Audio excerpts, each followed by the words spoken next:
Que la paz de Dios sea con todos ustedes en esta hermosa noche. ¿Cuántos están alegres?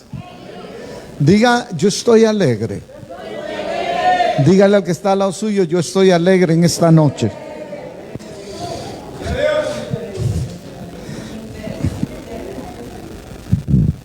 Dios es un Dios de alegría. Yo siempre digo que los cristianos no es que somos felices. Y le voy a explicar por qué. Porque la felicidad es un léxico secular. La felicidad no tiene que ver nada con lo que Dios nos da a nosotros. La felicidad es circunstancial. Por ejemplo, usted se pone feliz si le regalan $50,000, ¿verdad? ¿Cuántos se ponen felices? O que le dan una buena noticia, se pone feliz. Si van a celebrar un cumpleaños, se ponen feliz porque van a celebrar un cumpleaños. Pero resulta que pasó el cumpleaños y volvemos al mismo estatus. Entonces, la felicidad es un estímulo externo, circunstancial. Y la Biblia no nos manda a nosotros a ser felices, sino nos manda a estar siempre gozosos. No es lo mismo ser felices que estar gozosos. El gozoso es un estado permanente que nace del interior, de nuestro espíritu hacia afuera. Contagiamos a los que están afuera. La felicidad es algo que viene de afuera hacia adentro. Y es circunstancial. Pero la Biblia nos manda a nosotros a estar siempre gozosos. La palabra siempre significa un estado de ánimo constante. Alegres, hermano, por todo, dándole gracias a Dios por todo. Y aun cuando las cosas están mal, seguimos dándole gracias al Señor. Hay una atmósfera que nosotros los cristianos debemos alcanzar en el Señor. Y es la atmósfera de estar sentado con Cristo en lugares celestiales. Amén. Es decir, ver la situación de la vida no de la forma normal, como lo ven todos, sino verlo como el Señor lo ve. Pensar como Jesús piensa, actuar como Jesús piensa, es una atmósfera a la cual nosotros debemos aspirar diariamente, andar en la atmósfera del Señor. En esa atmósfera que dice San Pablo, andad en el Espíritu. Diga conmigo, andad en el Espíritu. Esa es la atmósfera del Señor. Alcanzar ese estatus no es fácil, requiere mucho sacrificio, requiere mucha entrega, requiere mucha búsqueda, requiere mucha consagración. Entender el concepto de santidad es una de las cosas importantes que nosotros los cristianos debemos tener claro. La santidad, por ejemplo, es un estado de estar apartado en tu corazón y en tu mente para Dios. La santidad tiene que ver con un estado interno, no necesariamente con algo externo. Lo externo, ¿cómo explicárselo? Lo externo puede ser variable. Una vez me tocó a mí ir a un evento en Los Ángeles, nunca voy a olvidar esto. Y yo vengo del mundo. Yo no nací en un hogar cristiano, nací en un lugar donde Dios no tenía ninguna participación prácticamente. Y cuando llegué a la adolescencia me metí en grupos seculares y andaba cantando por todos lados para que la gente meneara el cuerpo. Y yo creía que eso era algo bonito. Y lo hacía con mucha dedicación y interés, pues tenía la aptitud de poder hacerlo, ¿no? Pero eventualmente descubrí la razón por la cual el Señor me había llamado. Cuando vengo a los pies del Señor, comprendo que hay un propósito de Dios con mi vida. Y que el propósito de Dios no era andar conforme a lo que yo pensaba y lo que yo quería. Entendí eventualmente el pasaje ese que dice, los pensamientos del Señor no son tus pensamientos, porque hay dos tipos de pensamientos: el pensamiento que yo tengo aquí y el pensamiento que Dios tiene acerca de mí. Los pensamientos de Dios nos los revela a través de la palabra. Por eso, si un hombre y una mujer no lee la palabra del Señor, nunca entenderá los pensamientos de Dios. Y al no entender los pensamientos de Dios o no tenerlos claros, eres un ignorante. Y eso no te va a excusar delante del Señor. Estar claro cuáles son los pensamientos del Señor y entender que Dios siempre quiere lo mejor para mí. Dios siempre quiere lo mejor para usted. Dios siempre quiere lo mejor para sus hijos. Entonces Satanás sabe eso. Y él sabe que en su boca, escucha esto, en su boca y en su mente hay poder. Entonces, como él no puede accesar a usted ni en su mente, ni en el poder de su palabra, él lo que hace es meter pensamientos negativos en nuestra mente y hacernos creer que no somos valiosos, hacernos creer que Dios es mentiroso, como se lo hizo creer a Eva, que lo que pasa es que Dios tiene miedo que ustedes sean igual que Él. Y eso no era el propósito. Dios estaba enseñándole a Adán y Eva el camino correcto para poder alcanzar las cosas. Entonces, dice la Biblia que el pensamiento de Dios es bueno para mí, es bueno para usted. Son pensamientos de bien, son pensamientos de paz y no de mal. Entonces yo estoy claro en ese concepto. Y claro, yo empecé a crecer en el Señor y me doy cuenta que esto de ser cristiano no es fácil. Nosotros es que se nos ha metido a decirle a la gente que es fácil esto, pero esto no es fácil. Esto es para los violentos, dice la palabra, los violentos, los valientes.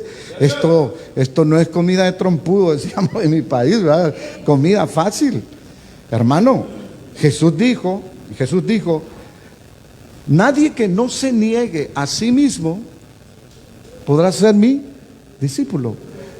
Es una cosa impresionante eso, hermano. Que esto significa que todos los días nosotros debemos andar en disciplina, en nuestra mente, en nuestro cuerpo, en nuestro ser. Una disciplina constante.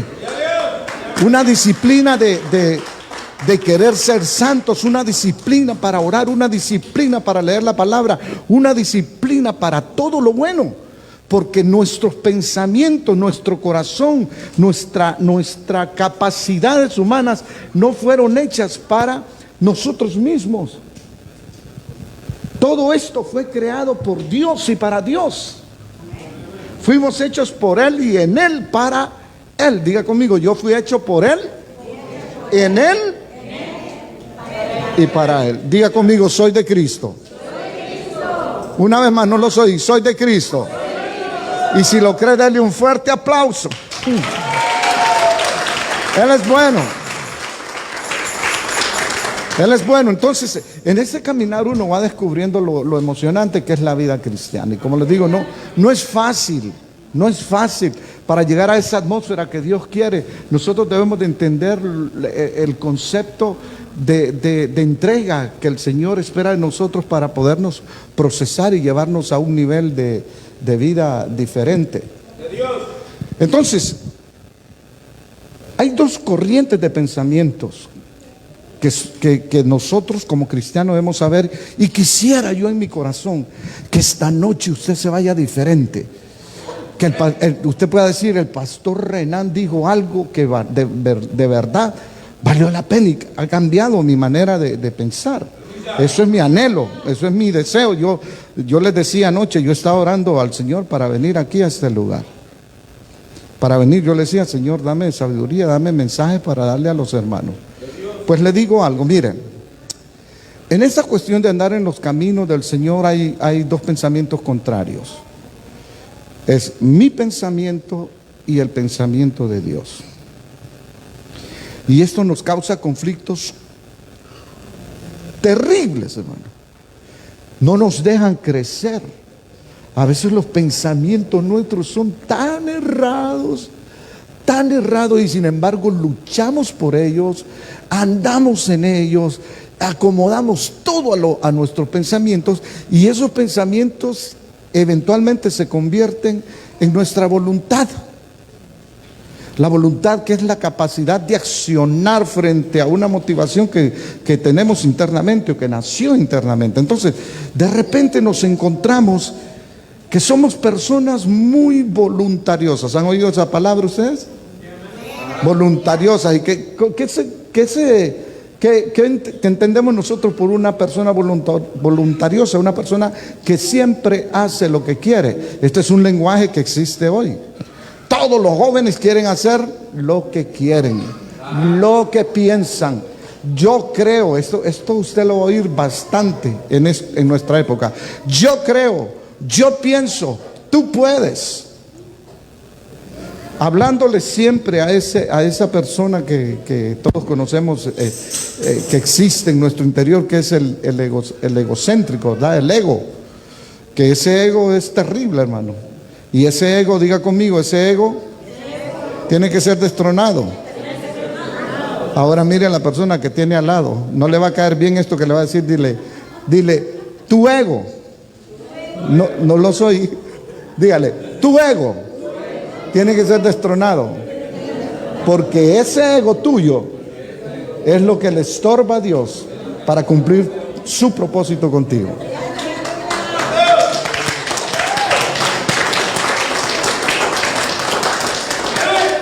Entonces, esa actitud que andamos a diario, hermano, se alimenta, ¿sabe de dónde? Del mundo.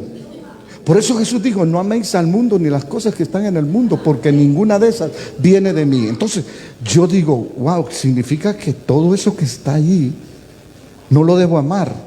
Y amarlo significa no poner mi corazón en él. No poner mi corazón en el dinero, no poner el corazón en las empresas, no poner el corazón en los negocios, porque todo eso lo estableció el mundo. Entonces el mundo empieza a dictar y alimentar lo que nosotros conocemos como el ego. Nos volvemos seguros de lo que podemos adquirir humanamente hablando, ¿verdad? Y de repente nos encontramos en esta disyuntiva.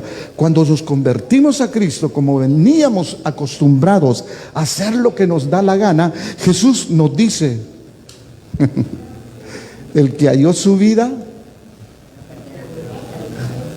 ¿cómo fue la cosa? El que viene a Cristo y había hallado su vida en el mundo, la va a perder. ¿Sabe lo que significa eso? Que Dios lo va a quebrar a usted. No sé si usted se ha dado cuenta, pero cuando una persona se convierte a Cristo, le empieza a ir mal en todo. Tiene problemas en el trabajo, tiene problemas por aquí, y lo decimos así, desde que yo me convertí a Cristo, me han salido todas las cosas mal. Pues alégrate, Dios te está quebrando. Dios te está moldeando. Pero dice, el que la pierde por causa de mí. Oye, esto parece un rompecabezas, ¿verdad? El que la encontró la va a perder. Y el que la perdió por causa de Cristo, no por causa suya nada más, sino por causa de Cristo, la hallará. ¿Por qué? Porque la vida de Cristo es la verdadera. La vida que el mundo da no es la verdadera. Eso es una ilusión, eso es una epifanía, eso es una cosa rara, hermano. La verdadera vida está en Cristo Jesús.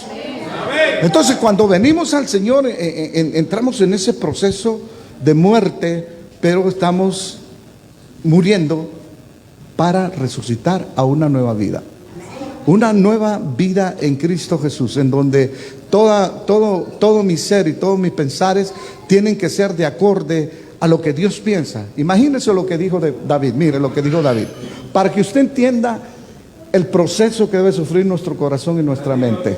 En un momento David dijo, en uno de sus salmos, no recuerdo ahorita cuál es, no sé si el 134, pero decía David, preste atención a lo que este hombre escribió. Escuche, miren si David no había sido quebrado. Que cuando a David le empezó a ir mal desde que lo ungieron. El tipo estaba tranquilo allá matando osos y leones que se querían comer las ovejas. Allá estaba, tranquilito, cantándole al Señor. Y eso era todo. Desde que le metieron ese aceite en la cabeza, se le empezó a complicar la cosa. Y allá va David como un campeón a pelear contra Goliat. Y venció a Goliat. Pero eso fue el principio de la agonía de David, hermano. Cuando aquel hombre, Saúl, empezó a oír que la gente decía: Saúl mató a sus 1000 y David a sus 10,000. El corazón de Saúl se puso celoso y le empezó a hacer la vida de cuadrito a David. Y David no tenía ninguna intención de competir con Saúl. Él estaba haciendo lo que sabía hacer. Entonces viene este hombre. Escuche esto. Esto es cuando usted está perdiendo la vida, ¿no? Cuando esa vida de la que Jesús habla. David empezó a sufrir algo que se llama persecución de parte de Saúl. Saúl lo quería matar a David. ¿Y sabe usted qué es luchar con póngale, Biden le ponga los ojos a usted porque no lo pasa de ninguna manera? Y dice: persíganme a Ricardo. ¿Y quién es Ricardo? Y saca las fotos Biden por todos lados y le dice a la CIA: ese es Ricardo. Persíganlo y desaparezcanlo. Pues algo así era lo que le estaba pasando a David. Y David, ¿qué hacía? Huía, se metía a las cuevas y sentía una presión emocional, una presión en su ego. Él sentía una presión y una destrucción interna terrible. El hombre pasaba por unas depresiones, solos, por ahí. Y lo tremendo que en lo que él andaba huyendo, andaban otros también que estaban muriendo por ahí. Todos los valientes de David. ¿Y sabe cuál eran las características de esos tipos? No eran guapos, no eran ricos, todos eran maleantes, hermano. Bandidos, amargados, endeudados. Todo eso fueron los que se allegaron a David. Y como dicen, leproso con leproso y ciego con ciego, ¿verdad? Entonces ahí estaban todos. Y todos esos estaban en un proceso de muerte, porque el proceso de muerte te va a llevar al propósito de Dios. Entonces, Dios no va a poder hacer algo. Dios no va a poder hacer algo en tu vida si primero no te deshace. Juan el Bautista decía: es necesario que yo mengüe para que Él crezca. Voy a parafrasear algunas cosas. Pablo decía: ya no vivo yo, mas vive Cristo en mí. Y ahora yo vivo con un propósito. Yo ahora ya no vivo con el propósito de irme a meter a un bar a cantar para que la gente baile. Yo ahora canto para que la iglesia del Señor sea bendecida, para que usted sea bendecido, para que el Señor cumpla mi propósito conmigo y que aquello que Él me dio pues pueda ser de bendición. Cambiamos de atmósfera, amén. Yo perdí la vida secular que tenía, hermano. Cuando yo me convertí a Cristo, yo era accionista de la banda y tenía miles de lempiras en la moneda de mi país. Y cuando yo me convertí a Cristo, perdí prácticamente todo lo que había invertido ahí. Perdí amistades, perdí mi hogar, tantas cosas que perdí. Pero estaba encontrando la verdadera vida. La verdadera vida en Cristo Jesús. Entonces, Pablo decía: ya no vivo yo, mas vive Cristo en mí. Este hombre llegó a entender que la razón de su vida cristiana es Cristo. Todo es Cristo. Todo es Cristo. Lo digo de esta manera. Les decía, y anoche yo toqué esto también: respiro por Cristo, como por Cristo, oigo por Cristo, veo por Cristo, siento por Cristo. Mi mente es de Cristo. Yo a veces me levanto en la mañana y veo a mí me encanta mucho la agricultura. Entonces tengo unos palitos sembrados ahí. Mi gozo es ver aquellos palitos y yo me pongo a hablar con ellos. Parezco loco. Yo le hablo: mira, tenés que cuidarte, ¿verdad? Tenés que cumplir el propósito por el cual el Señor te ha hecho. Aleluya. Diga conmigo: hay poder en la lengua nuestra. Por eso la Biblia dice: bendecid y no maldigáis. Nunca hable mal de nadie, usted siempre diga cosas buenas. Aunque sabe cosas malas de alguien, hable siempre cosas buenas. Bendígalo, bendígalo. Pues entonces, hermano, mire hasta dónde llegó el proceso de muerte en David, que un día dijo el hombre, escribió en uno de sus salmos y dijo: bendeciré al Señor cuando me vaya bien. Perdón, hermano. ¿Cuándo? En todo tiempo. ¿Y qué significa todo tiempo, hermano? No, es que yo quiero que ustedes estén conscientes que significa todo tiempo. Hermano, cuando empezaste una ofrenda, una empresa, perdón, y te fue bien, ¿qué vas a hacer? Y si te quebró, eso es todo tiempo.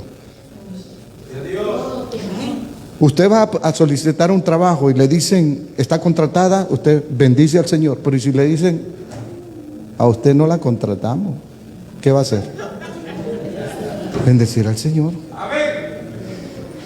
Pero el problema nuestro es que cuando el orgullo es herido, cuando el orgullo es herido, maldecimos. Y lo que Dios nos está diciendo: yo soy tu Señor. Yo te voy a cerrar las puertas que te tengo que cerrar y te voy a abrir las que te tengo que abrir. Entonces, David dijo, bendeciré al Señor en todo tiempo. ¡Ja! Señor, gracias, me fue bien, gracias y te bendigo. Me fue mal, gracias y te bendigo, Señor. ¡Aleluya! Amén. Esto lo hace usted un invencible. Usted ha visto a Superman, ¿verdad? Usted ha visto a Superman, que nada le hace daño a Superman. Y cuando usted entra en el nivel de vida espiritual de esa naturaleza, usted ya no se debilita por las cosas materiales, sino que usted está sobre las cosas materiales. Usted no anda por vista. Decía Pablo, nosotros no somos de los que andamos por vista y golpeamos al aire. Yo oía al pastor predicar y hablar de su hijo, y decía, nosotros, ¿cuál es la palabra que usaban? Nosotros alcanzamos la fe. No sé qué era lo que decías ahí. ¿Ah? La enfermedad la traemos a la fe. Eso es andar en Cristo, hermano. ¡Aleluya! El médico te está diciendo, este tiene este problema, usted tiene cáncer, y el médico le dice, le doy 3 semanas, y entonces uno dice, ¿qué 3 semanas? Aquel que se llevó todas mis enfermedades me ha dado vida eterna. Así que una cosa es lo que te dice la ciencia, y otra cosa es lo que tú crees. Y lo que tú crees es más poderoso aquello que te están diciendo, hermano.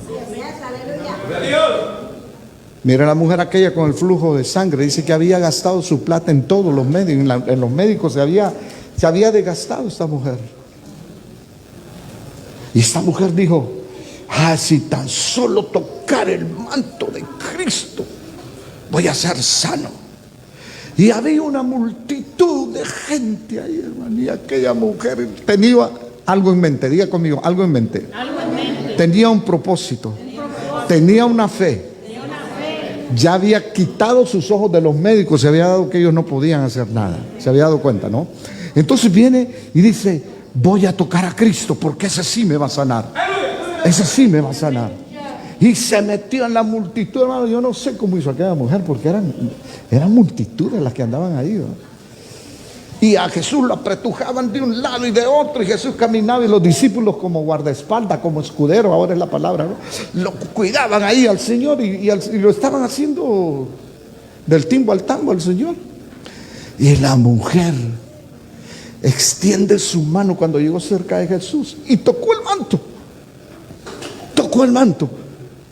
Diga conmigo, andaba en la atmósfera del Señor. Y la atmósfera del Señor es la fe. Diga conmigo, la fe. El justo por la fe vivirá. Esa mujer tocó el manto de Jesús y dice que inmediatamente fue sana. Y Jesús se da la vuelta y dice, ¿quién me ha tocado? Y le dicen los discípulos, ¿cómo que quién te ha tocado? Si todo el mundo te está tocando aquí, todo el mundo te viene estrujando, todo el mundo te está empujando, y tú preguntas, ¿quién me ha tocado? Entonces le digo al Señor, no, es que virtud salió de mí. Aquí alguien no me tocó humanamente, táctilmente. Alguien me tocó espiritualmente. Y yo sentí el momento en que salió salud hacia esa persona. Y ahí estaba la mujer y dijo, Señor, fui yo quien te tocó. Entonces, cuando tú llegas a escalar esta cuestión de la atmósfera de Dios, no hay nada que te perturbe. Vuelvo a repetir esto. No hay nada que te perturbe, como dice la canción de un cantante por ahí, dice, puedes tener paz en la tormenta. Cuando las circunstancias están difíciles, cuando no tenés trabajo, cuando tenés un niño enfermo, cuando tenés una enfermedad, cuando las cosas te están saliendo mal, paz en la tormenta no significa, hermano, que no van a venir problemas. Significa estar tranquilo cuando las cosas están terribles, porque la paz que nosotros tenemos en nuestro interior nos la dio Cristo. Y Él dijo, mi paz os dejo, mi paz os doy, y no se la voy a dar como el mundo la da. La paz de Cristo es interna, está en nosotros. ¿Cuántos dicen amén? Está dentro de usted, hermano. La paz de Dios está dentro de usted. Así que viene este hombre Pablo, y empieza a expresar cosas así un poco raras para algunos cristianos, incluso hoy en este tiempo. Pablo dice, Cristo en vosotros, la esperanza de gloria. ¿Cómo es eso de que Cristo en nosotros, la esperanza de gloria? No dijo Cristo fuera de ustedes, sino que Cristo en ustedes es la esperanza de gloria. Porque el corazón, esto es hermoso, esto me explota el cerebro, porque el corazón de Dios desde la eternidad hasta la eternidad fue amalgarse con nosotros. Amalgarse, ¿sabe lo que es amalgarse? Juntarse con nosotros. El anhelo de Dios es que Él morara aquí, que el Hijo morara aquí y que el Espíritu morara aquí. Si a usted no le revienta la cabeza eso, a mí sí me lo revienta, hermano. Porque ¿sabe lo que significa? Que nosotros somos la morada de Dios. El Dios infinito, el Dios eterno, el Dios creador del universo vino a usted por causa de Cristo. Está con nosotros. Él está en nosotros. Decía San Pablo, en Cristo habita la plenitud de Dios. Está en Jesús. Y si Jesús es la plenitud de Dios y la plenitud de Dios está en mi vida, ¿qué me está diciendo, hermano? A ver si lo entendió o no. ¿Qué está diciendo con esto? Que la plenitud de Dios también está en usted. Ese Jesús que nosotros tenemos es grandioso, hermano. Ese Jesús que nosotros tenemos es algo fuera de serie. Hay muchos hombres que lograron elevarse a un nivel tan fuerte. No sé si usted alguna vez oyó hablar de Habacuc, el profeta Habacuc. Ese hombre también andaba en otro nivel de vida. Mire lo que dijo Habacuc. Dijo así: aunque la higuera no florezca, dijo. Préstele atención. En aquel tiempo se vivía de la agricultura y de la ganadería. Eso, tener ganadería y tener animales era tener billuyo, como dice un amigo mío, tener billete. Entonces vino ese hombre, conoce al Señor, ama a Dios y sabe el nivel en donde Dios está y se remonta él a Dios. Y fue tan procesado que dijo el hombre: aunque la higuera no florezca y aunque en las vides haya fruto. ¿Sabe lo que está diciendo este hombre? Que no haya nada que comer, ni en las vides haya fruto, y las ovejas sean quitadas y no haya vaca en los corrales. ¿Saben qué? Yo voy a seguir siendo alegre. Yo me gozaré en el Dios de mi salvación. Qué tremendo esto, ¿no? Yo me voy a gozar en el Dios de mi salvación. Entonces, un cristiano que no se deja amedrentar ni se deprime por las cosas que le pasan, es alguien que ya entró a la atmósfera del Señor. Sí, amén. Es alguien que se da cuenta que cuando las cosas no le salen bien, puede voltear a ver al cielo y le dice: Señor, gracias, porque de algo me estás librando. Aleluya. Entonces, aquí viene una cosa, y con esto termino esta parte y me pongo a cantar. Mire, cuando nosotros empezamos a hacer salir nuestros pensamientos y que compiten con los pensamientos de Dios, cuando nuestra voluntad impera sobre la voluntad del Señor, somos así. La mayor parte de nosotros, y aquí me incluyo yo y lo incluyo a usted y muchos cristianos que conozco en el mundo, ¿saben que nosotros hemos tomado a Dios como Santa Claus? Hemos tomado a Dios como que Dios está obligado a hacer lo que nosotros queremos. Dios está obligado a hacer su voluntad. Y cuando Dios en su misericordia accede a bendecirte de esa manera, nosotros llamamos ese hecho bendición. Por ejemplo, lo voy a decir así. Viene usted y dice: yo quiero comprarme un BMW. Y empieza a trabajar y a ahorrar para comprarse el auto que usted quiere. Y se lo compró. Se lo compró porque trabajó. Se lo compró porque me puso fuerzas a eso, ¿no? Y venimos y testificamos y decimos: Dios me bendijo. ¿Ah? Dios me bendijo con un auto, y todos nosotros: aleluya, lo bendijo el Señor. Puede ser una casa, puede ser un apartamento, puede incluso ser un vestido, puede ser un par de zapatos, cualquier cosa. Entonces, de repente, cuando las cosas se hacen como nosotros queremos, es bendición. ¿Sí? Y lo testificamos así: Dios me bendijo con esto. Pero ¿qué tal? Le voy a poner una cosa. Pero ¿qué tal que eso que usted llama bendición, Dios no lo considera bendición? Y yo le voy a decir, si yo, por ejemplo, me quiero comer una hamburguesa y trabajo para comprarme una hamburguesa, yo me compro la hamburguesa porque yo trabajé y la compré. ¿Sí o no? Pero ¿sabe cuándo es bendición? Cuando yo quiero una sopa de res. Cuando yo quiero una sopa de res y usted no fue al restaurante a comprar una sopa de res, sino que la anheló en su corazón. Entonces viene el Señor, y como ella es una sierva del Señor y es una ministra del Señor, el Señor la escuchó y le dice: yo te voy a dar una sopa de res. ¿Sí o no, hermano? Y hoy fuimos a comer donde una hermana, y ella venía hablando con su esposo que quería una sopa de res, y lo que la hermana había hecho era una sopa de res. Entonces ella puede decir: Dios me bendijo. No sé si entiende la diferencia, ¿no? La diferencia es que Dios y Jesús no están para hacer nuestra voluntad. Ellos no están para hacer nuestra voluntad. Entonces, de repente encontramos que la voluntad mía choca con la voluntad de Dios.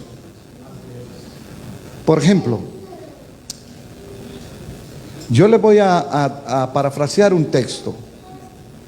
Dice así, lo mencioné anoche, que dice así el texto: si nosotros oramos conforme a la voluntad, y sabemos, dice, que si nosotros oramos conforme a la voluntad del Señor, Él nos va a escuchar. Vamos a ver si lo repite conmigo. Y sabemos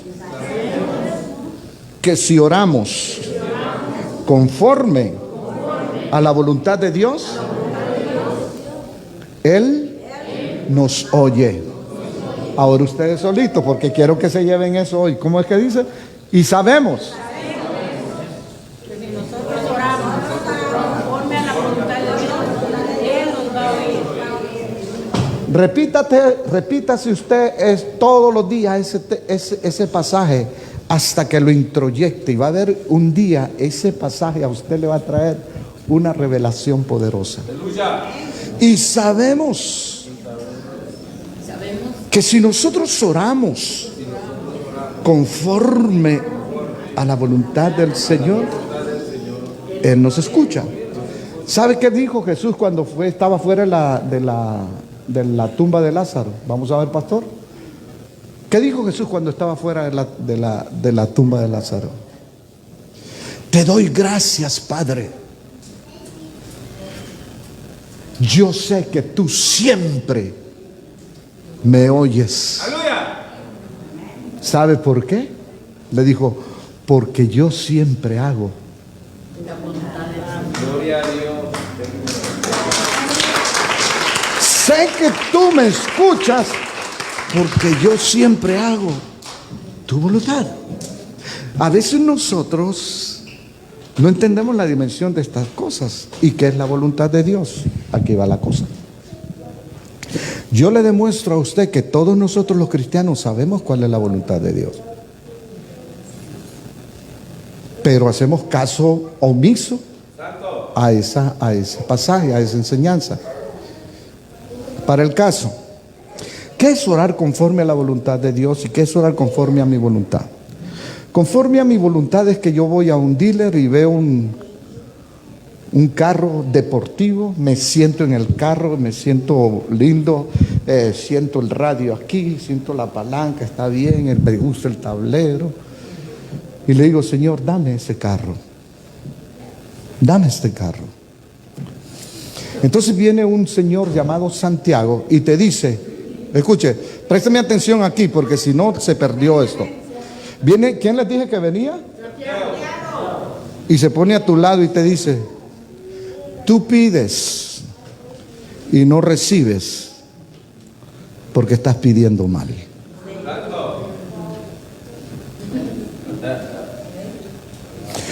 Pero ¿por qué estoy pidiendo mal? Si yo Dios quiere honrarme, Dios quiere, y yo quiero este carro. Y Santiago te dice, estás pidiendo mal. ¿Sabe por qué? Porque tú pides para tus deleites. Estás pidiendo para tus deleites. Entonces, si yo pido algo para mis deleites, si cuando yo pido algo para mis deleites es porque yo quiero que mi ego esté todavía entronado y Dios no me va a escuchar. Entonces le voy a decir algo aquí fuerte y aquí usted va a entender a lo mejor esto. Dios no está interesado en bendecir su ego. Dios no está interesado en cumplir los caprichos de su ego. Entonces, ese mismo caso, usted quiere un auto. En su egoísmo usted compra un auto para usted, conforme a su gusto. Y compra un carro callando su conciencia y dice para mi familia. Ojo, tengo una esposa y 2 niños que vayan atrás y estamos cheque. Ese es el carro que yo necesito, que tú necesitas. Pero mire cómo es la mentalidad de Dios. Y yo empiezo a orar por ese carro y dice, pero Dios me va a escuchar si yo oro conforme a su voluntad. Yo conocí a un hermano, les cuento esto, hago un paréntesis, que siempre él quería un carro deportivo. Y se compró un lindo carrito y un día me lo enseñó y yo se lo vi, le digo, mira qué bonito carro. ¿Sabes qué? Haceme un favor, le digo, pasa por la hermana María que viene con su mamá. Y ya, pastor, pero es que me va a ensuciar la alfombra.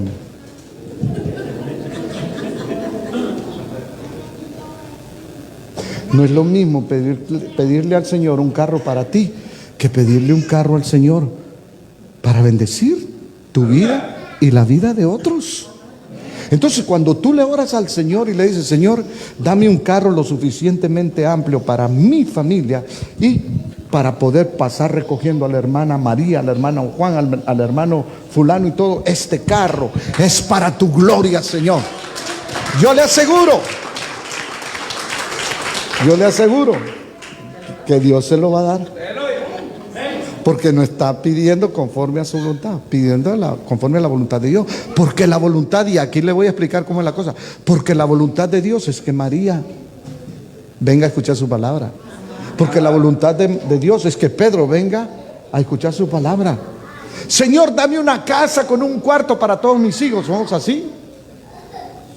Pero cuando ores por una casa, dile: Señor, dame una casa para poder recibir hermanos, para poder recibir siervos, para poder hacer banquetes y disfrutar la comunión con los hermanos.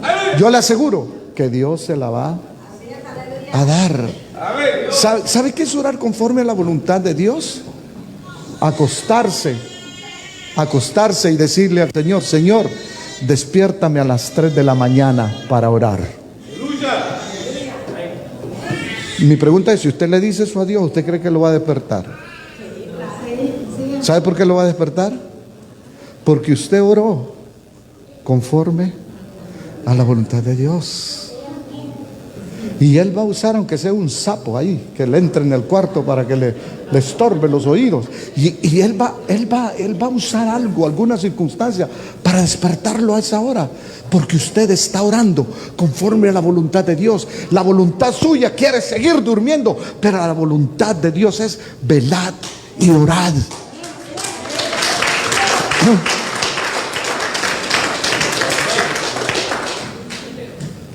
Cuando usted no lee la palabra y usted está consciente que no lee la palabra,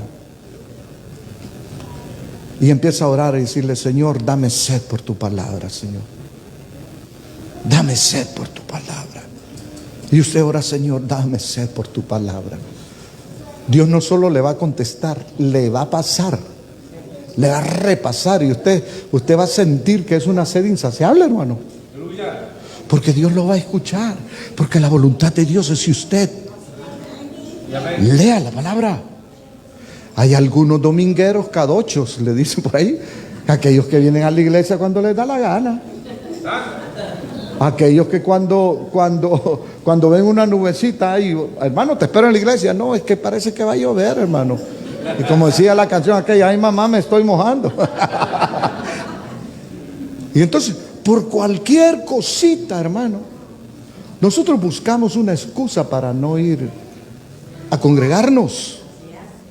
Y la voluntad de Dios está especificada en la Biblia, que dice: mirad cuán bueno.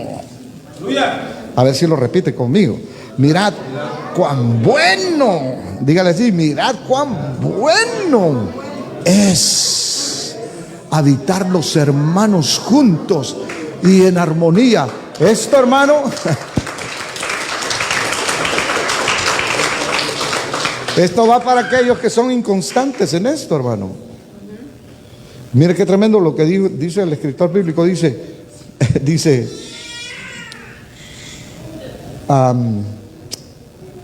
no dejando de congregarnos como algunos tienen por costumbre. ¿Y sabe qué es la costumbre, hermano? La costumbre se hace desde la primera vez que usted decide no ir a una reunión. Ahí se marcó, ahí se arruinó. Sí, se acostumbró. No, y es una cosa. Y mire, si estoy equivocado, usted, pastor, está equivocado. Mire, le voy a decir algo. ¿Cuál es la excusa que muchas personas tienen? Nosotros tenemos 6 días para trabajar en lo que nos corresponde trabajar. Y tenemos en los cultos tenemos 2 horas, póngale usted, 2 o 3 horas para el Señor, que uno puede decir: lo voy a apartar para el Señor. Y diga conmigo: ese tiempo, dígalo, no es negociable. No los oí. ¿A qué me refiero yo con que ese tiempo no es negociable, hermano? Que nada ni nadie a usted le tiene que impedir poder estar en el tiempo que usted tiene para Dios, a no ser por una cosa de muerte o una cosa que usted tiene un trabajo ese día, pues no, yo lo puedo entender. Pero hay muchas personas porque le llegó el abuelito, le llegó el papá, le llegó la tía, le llegó la mamá, y dicen: no, ¿por qué no fuiste a la congregación? No, porque llegó la familia. Tráigase a la familia. Ajá. No, que el domingo vamos a llegar. ¿A qué hora es el culto de esta hora? A la 1. Lo llaman y le dicen a usted: vamos a llegar toda la familia a la 1. No, ustedes pueden venir, pero yo a la 1 tengo un compromiso. Desayunemos juntos, ¿sí o no? O cenemos juntos, pero el tiempo del Señor no me lo tocas. No me lo tocas. Y están los ganosos, ¿verdad? Que aquellos: vamos a la iglesia, amor. Ay, no, es que hoy no tengo ganas, estoy cansado.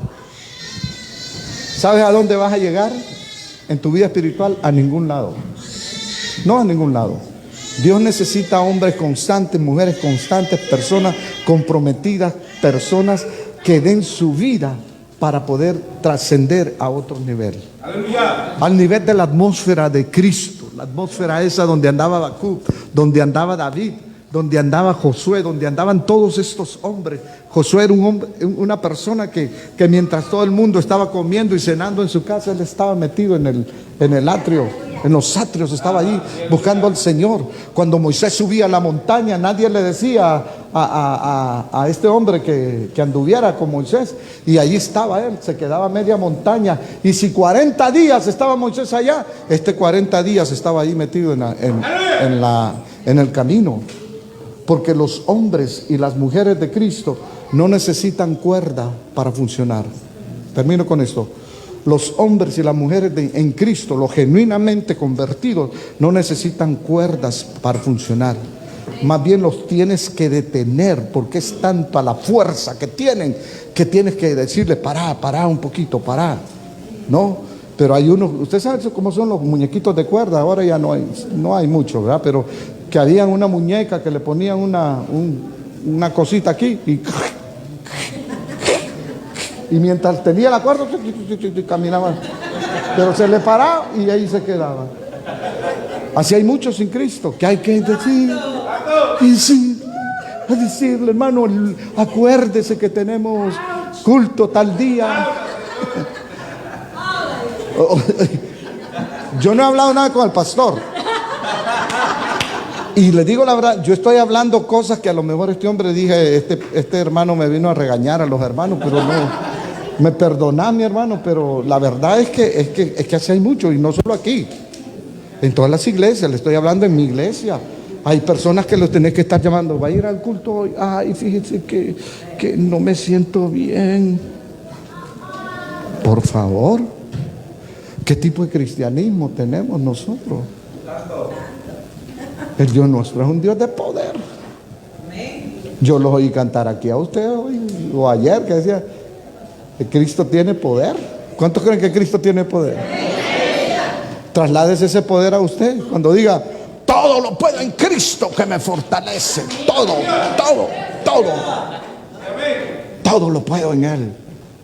Todo lo puedo en Él. Me puedo levantar en Él, puedo orar en Él, puedo leer la palabra en Él, puedo caminar y puedo evangelizar, puedo hablar de Cristo, puedo representar a Cristo. Todo lo puedo en el Señor. Todo. Ese es el pensamiento de un hombre y una mujer cristiana. No camina en incertidumbre, camina en la verdad, camina en la santidad, camina en la fe.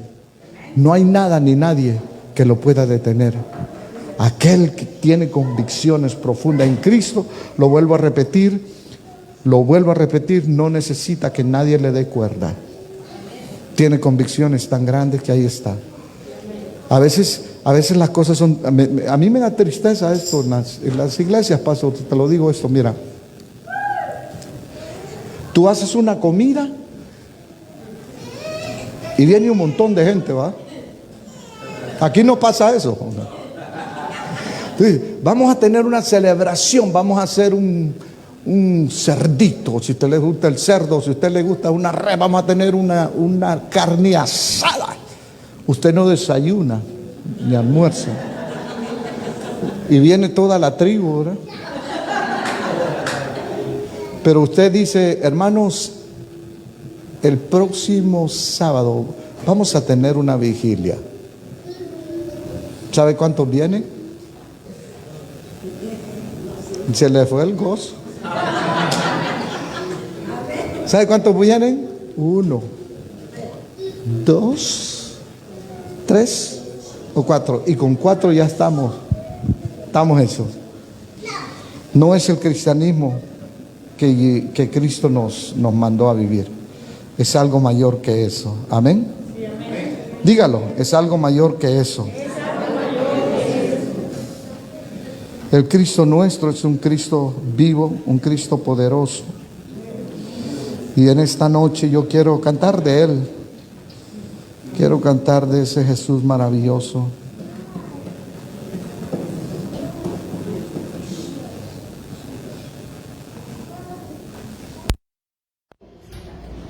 Gloria a Dios.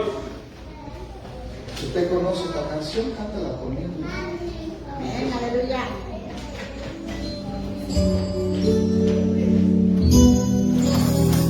Sí, dos.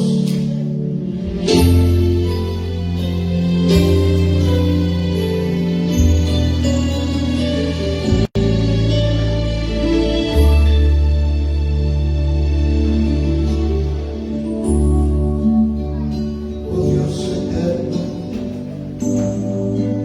tu misericordia, ni una sombra de duda tendrá. Tu compasión y bondad nunca fallan, porque eres bueno, por siempre eres fiel. Oh,